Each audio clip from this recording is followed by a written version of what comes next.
Why avoidant and anxious partners find it hard to split up.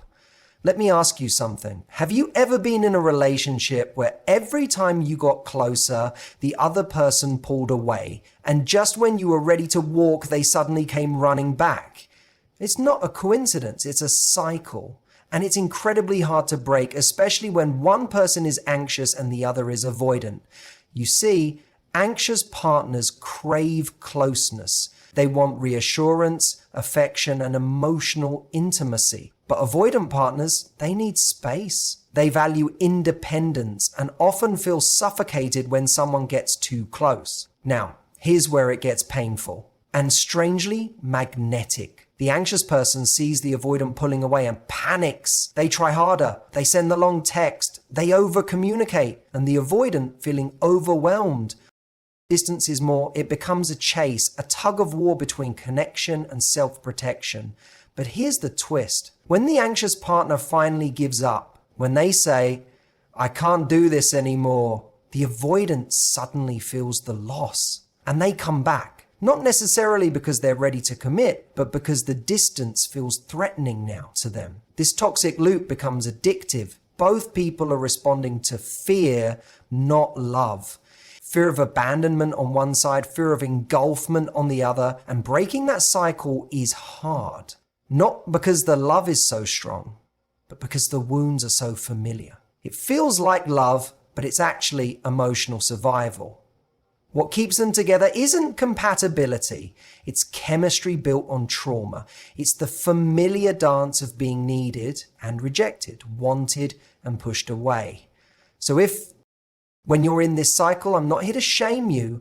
I'm here to tell you awareness is the first break in the chain. You don't heal by trying to fix the other person. You heal by recognizing your own pattern and choosing not to repeat it. True connection doesn't require anxiety or withdrawal. It feels safe, balanced, respectful. So ask yourself, is this love or is this your pattern playing out again? Many anxious and avoidant partners often find themselves drawn to one another in a way that feels magnetic, even fated. But this pull isn't rooted in compatibility or mutual understanding. It's grounded in how their attachment styles respond to emotional threats. Anxiously attached individuals fear abandonment.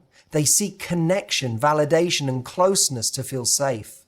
When they're unsure of where they stand, they feel unsettled, even panicked. Every unanswered message or subtle shift in tone becomes a perceived threat to the relationship. In contrast, avoidantly attached individuals fear vulnerability and loss of autonomy. They've often learned that closeness leads to discomfort, loss of control, or even emotional danger. So they build walls, sometimes subtly, sometimes overtly, to protect their independence.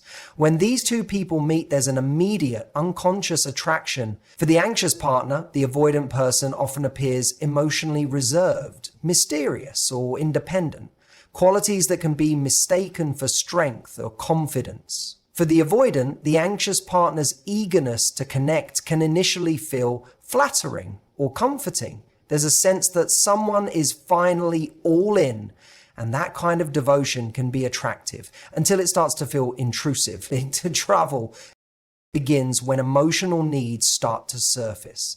The anxious partner asks for more time, more reassurance, more consistency. They may not say it outright, but they feel it deeply. I need to know you care. The avoidant partner starts to feel that pressure and interprets it as a loss of freedom. Their instinct is to pull back.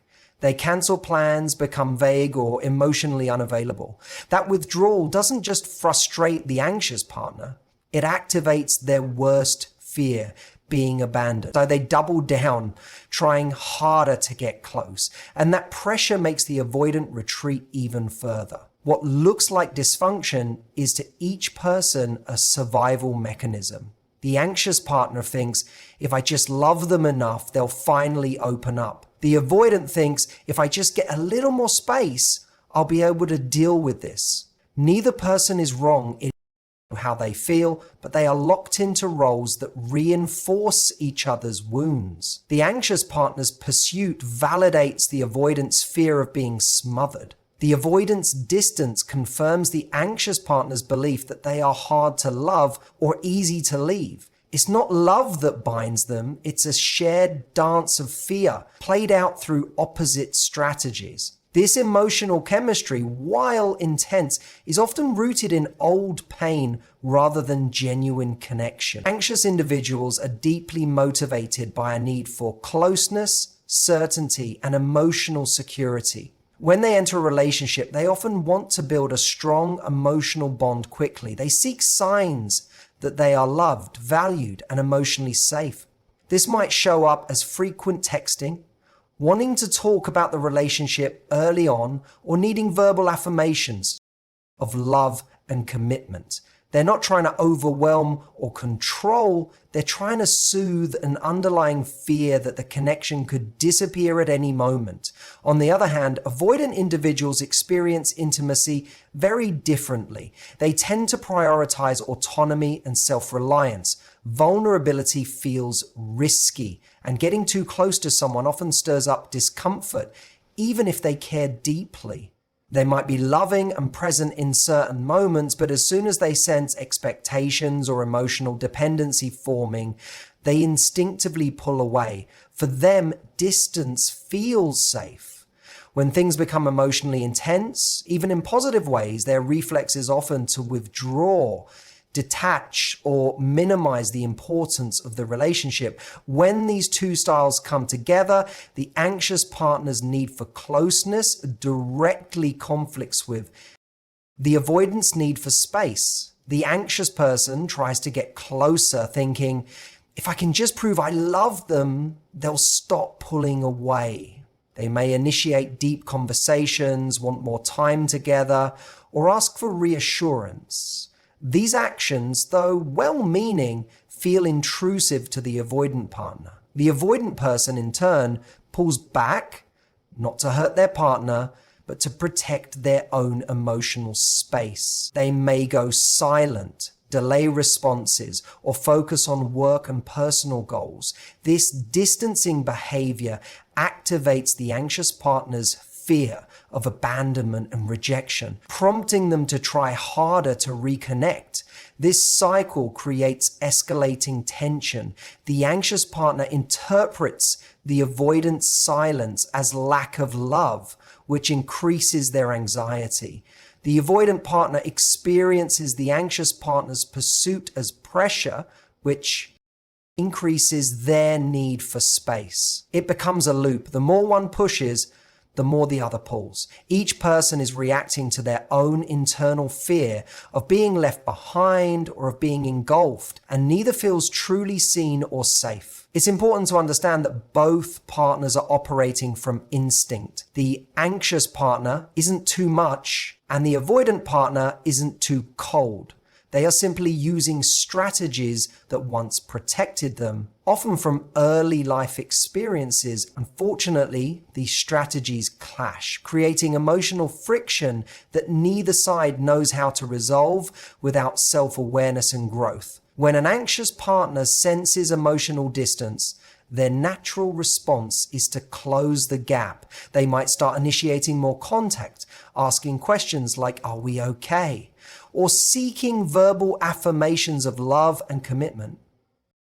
This isn't about control. It's about calming a deep internal alarm that's triggered when closeness feels threatened. Their nervous system interprets emotional unavailability as danger, so they try harder. They send the thoughtful message, plan the meaningful date, or ask for time together. It's not desperation in their eyes, it's love in action, a bid to restore emotional safety. But for the avoidant partner, this increase in closeness often feels suffocating. It's not that they don't care, but intimacy, especially when it feels emotionally charged, can stir up discomfort or even panic. They may not know how to process those feelings, so they retreat to what feels familiar. Distance. They start pulling away, canceling plans, becoming vague in their responses, or diving into distractions like work, hobbies, or time alone. They're not intentionally punishing their partner. They're trying to regulate their own internal overwhelm by reducing emotional intensity. This creates a painful paradox. The more the anxious person reaches out, the more the avoidant partner pulls away. And the more the avoidant partner pulls away, the more anxious and emotionally activated their partner becomes. It's a loop that feeds on itself, growing stronger with every turn. The anxious person begins to feel rejected, wondering what they did wrong, questioning their worth, and trying even harder to fix the growing emotional gap. The avoidant person feels pressure building and starts resenting what they perceive as neediness, further retreating into emotional solitude.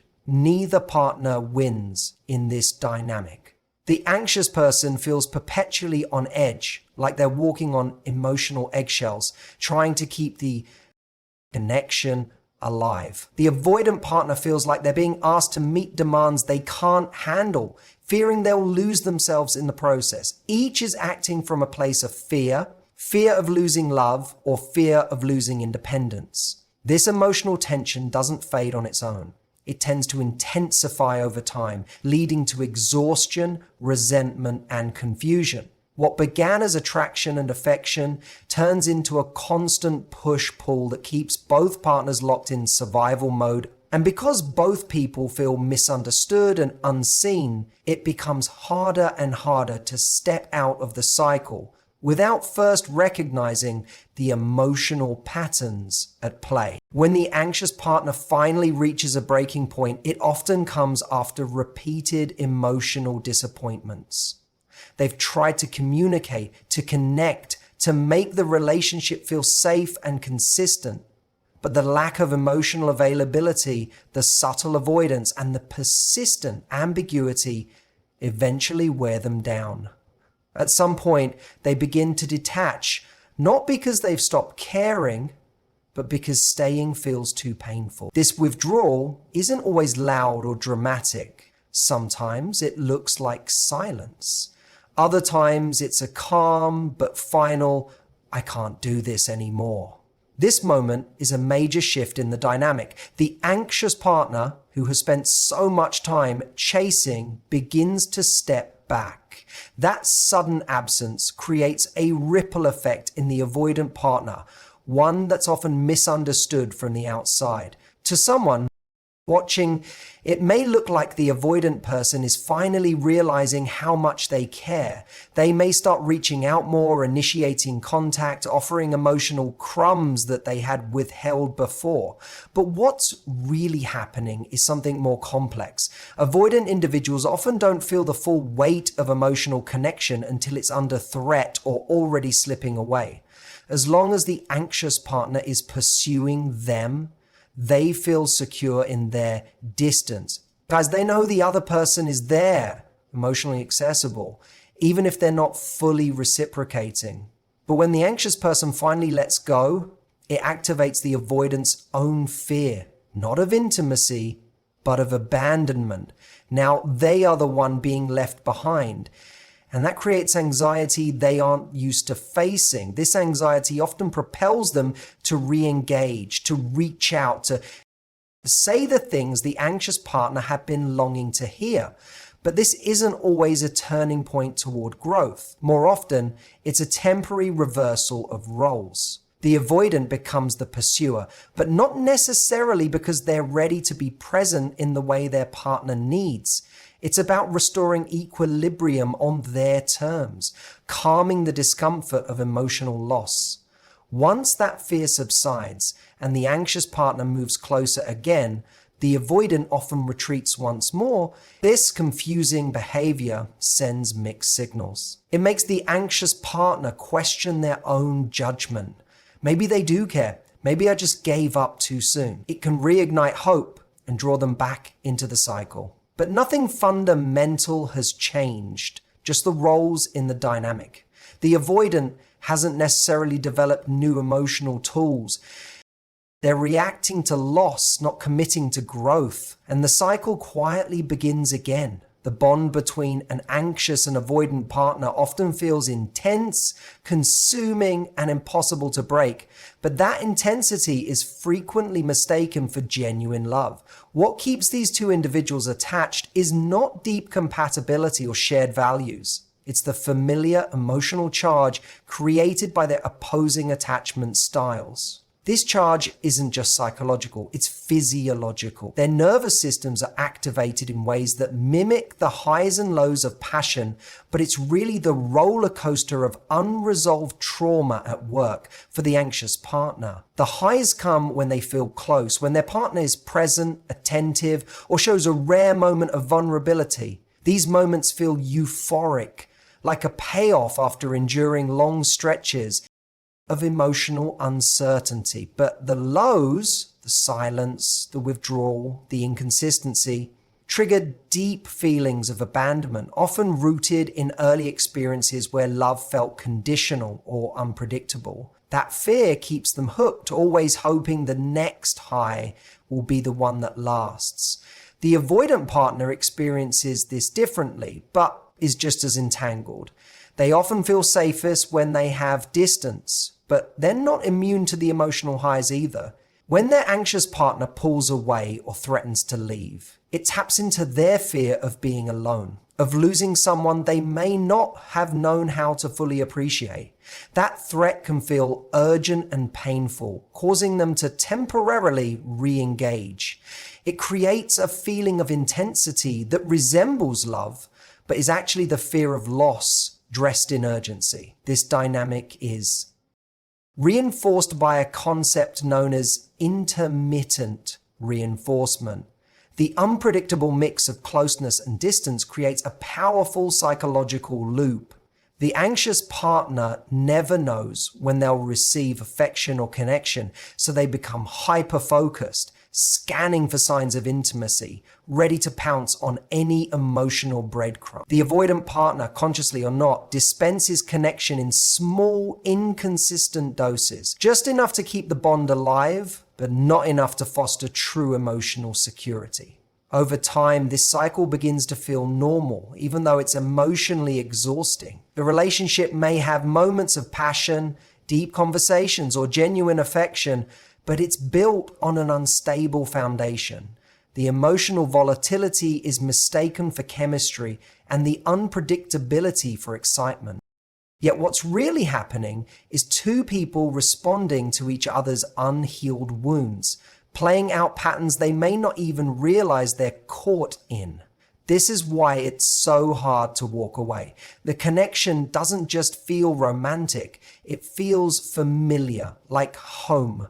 But sometimes what feels like home is simply a repetition of the chaos we've always known. The first step to breaking the anxious-avoidant cycle is awareness. Until someone recognizes their own emotional patterns, they remain trapped in automatic reactions that feel like truth, but are really just familiar habits. An anxious partner may believe their intense need for closeness is about love, when in reality it often comes from a fear of abandonment. Likewise, the avoidant partner might believe their need for distance is about healthy boundaries, when it's often a strategy to avoid emotional vulnerability that once felt unsafe. These patterns become default settings, coping mechanisms from earlier life experiences, often learned in childhood or through past relationships.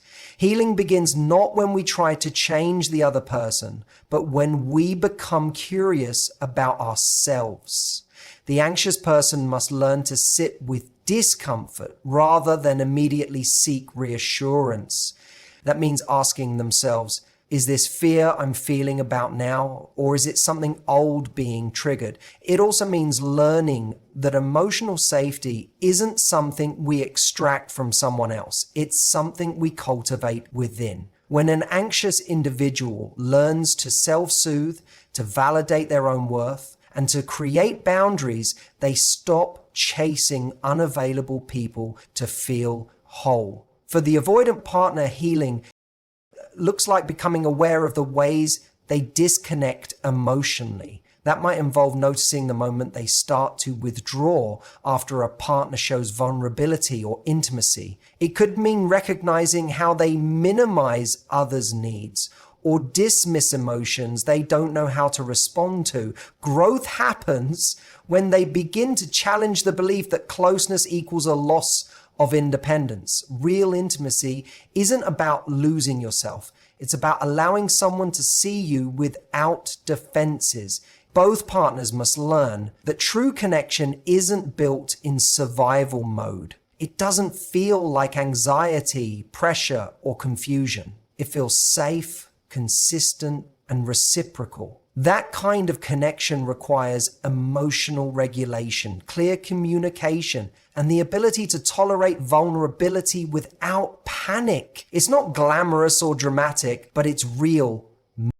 Importantly, breaking the cycle means accepting that love alone isn't enough. You can deeply care for someone and still be incompatible because your coping strategies keep wounding each other. Walking away from that dynamic isn't failure, it's maturity. It's choosing peace over chaos, growth over repetition. Until both people are willing to take responsibility for their own emotional patterns, the cycle will continue. Awareness is the beginning, but conscious action is what turns that awareness into real change. So if you found yourself in this anxious-avoidant dynamic, or maybe you're in it right now, know this: you're not broken. You're not crazy. You're human. What you're feeling makes sense given the emotional blueprint you've lived with. But just because something feels familiar doesn't mean it's healthy. And just because there's chemistry doesn't mean there's compatibility. The hardest truth is also the most freeing one. The love you truly want, the one that feels safe, mutual, and grounded, won't come from trying to change someone else. It starts with doing the work on yourself. Healing your attachment wounds, learning to sit with discomfort without self-abandoning, learning to communicate your needs without guilt. That kind of love doesn't feel like a chase. It feels like peace. You deserve a relationship that doesn't require you to shrink, chase, or prove your worth over and over again. You deserve someone who meets you not just halfway, but fully. And that begins when you choose yourself. Not out of bitterness, not out of pride, but out of respect. Thank you for being here, for showing up, even if just to reflect on something difficult. That in itself is a step forward. Take care of yourself, be kind to yourself, and remember, the right relationship won't require you to betray who you are to keep it. Thank you for listening, and I'll see you next time.